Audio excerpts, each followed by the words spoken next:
Hello students, welcome to our official YouTube channel Electrical Mentors. So today we are going to discuss the previous year SSC JEE paper, that is SSC JEE 2018. For the exam was held on 26th of September 2019. Right. So let's start. Question number 1. Find the frequency of the rotor induced EMF of a three-phase 440 volt 50 Hz induction motor having slip of 10%. So it was given slip as 0.1 and supply frequency is given F is equal to 50 Hz and is asked rotor frequency. We know the rotor frequency is slip times the supply frequency. So this will become 0.1 into 50 Hz will become 5 Hz. So option 1 is the correct answer. In this case, the slip was directly given, that is S is equal to 0.1. Suppose in terms of slip, it has given some number of poles and rotor speed. How to calculate slip in that case?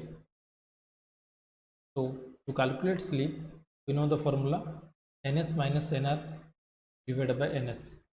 Nr is given in the question, but to calculate Ns, we know the formula 120 F upon P. F is given, right? P is given. To calculate Ns and substitute the values of Ns and Nr in this relation and you will get the value of slip. Now substitute the value of slip. If Nr P given, so in this case slip is directly given, so that's why I am using this formula. No need to calculate this much, right? Next, extension of a moving iron ammeter range can be done by, see, this is your ammeter, this is your meter internal resistance, this is your meter inductance, right?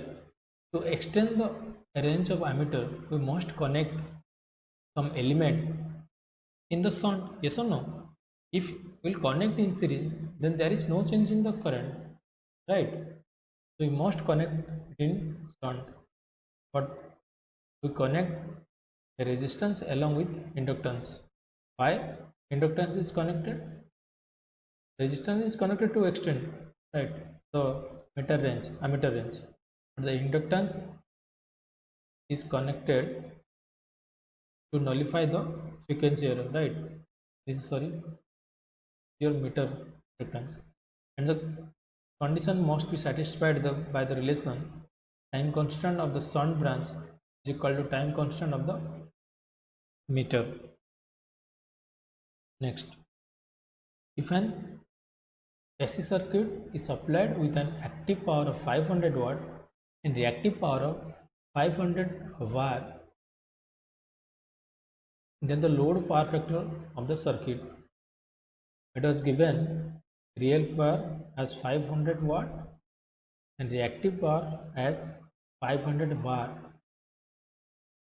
It is asking power factor. We know the power factor is equal to P upon S is the active power, S is the apparent power, and Q is the reactive power. And we know S is equal to how much? P square plus Q square root over.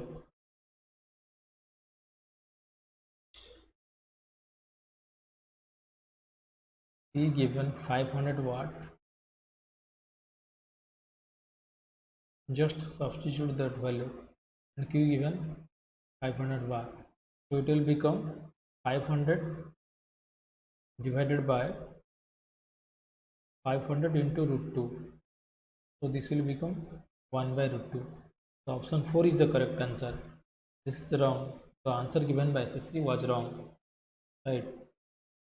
Because power factor will be 1 only in case of resistive load. Suppose in case of this 500 watt and 500 watt, only 500 watt was given, then your answer will become 1. But reactive power is given That's why it will never become 1.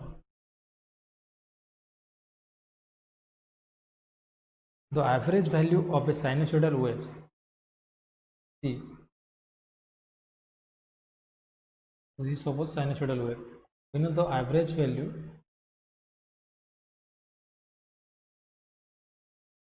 for full cycle is equal to 0, because the sinusoidal wave is a symmetrical wave. That is, positive area is equal to negative area. That's why the average value becomes 0. But for half cycle, the average value for half cycle, the average value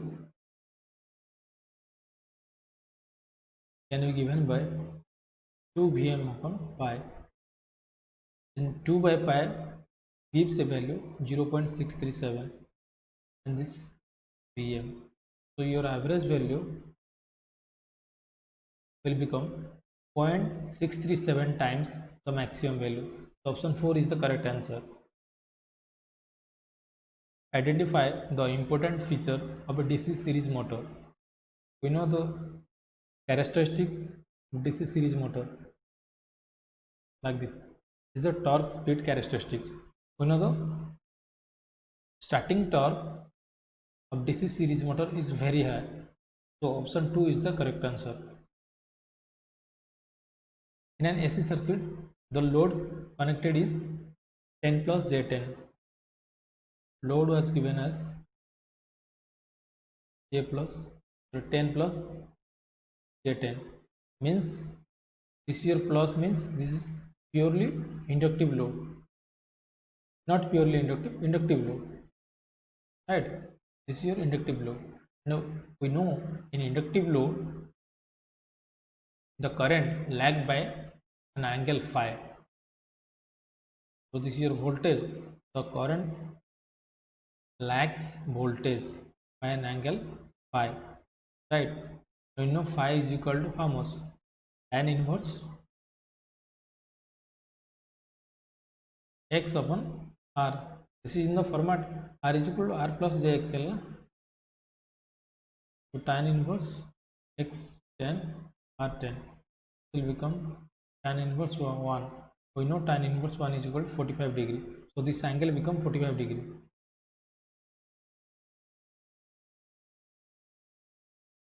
Current is lagging behind 45 degree. That means voltage leads current by 45 degree. So option number 4 is the correct answer. Lamp efficiency is measured. We know the lamp efficiency is measured in terms of ratio of light output to the power consumed, and light output is measured in terms of lumen, and power consumed measured in terms of watt. So the answer will become lumen per watt. So option number 4 is the correct answer. When the supply to the excitation fails, the synchronous generator acts like, see, whenever supply fails, supply means what? Supply to excitation.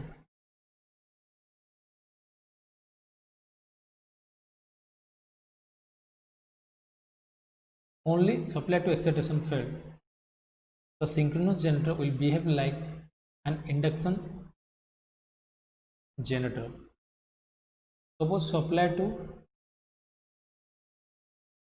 prime mover failed alone, then the synchronous generator will become